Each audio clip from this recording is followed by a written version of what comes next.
Maya Angelou, a poet, author, and civil rights activist. I was born on April 4, 1928 in St. Louis, Missouri. I am best known for my autobiography, I Know Why the Caged Bird Sing, and my powerful poetry, Words Change, the literally world forever. I open doors for Black authors everywhere.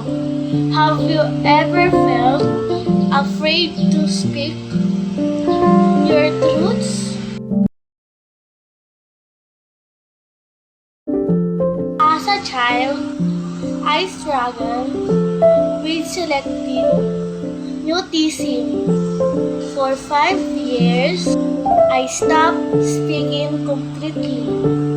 During that time, I listen carefully and read books quietly.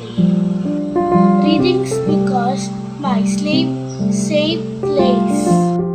Books are more powerful than my fear. Slowly, I found my voice again. I realized that words can heal, and they can also hurt. The lesson shaped my heart. 1969, I published I Know Why the Caged Bird Sing.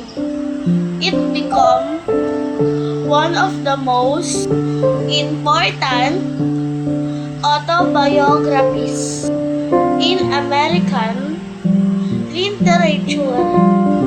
It was more honest and many books written at that time.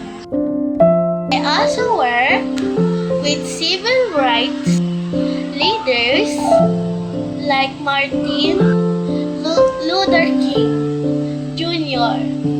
and Malcolm X. I bravely fought for equality everywhere.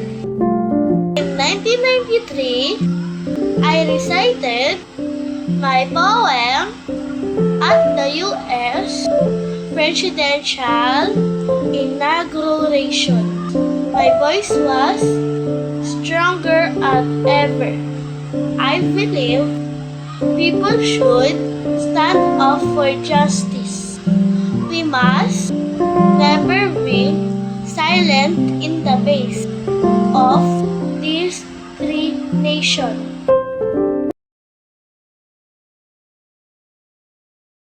You know, I could speak several languages.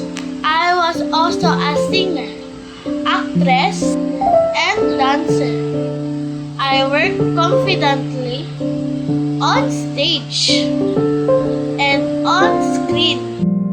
Songwriters of my time, I become one of the most respected voices in America.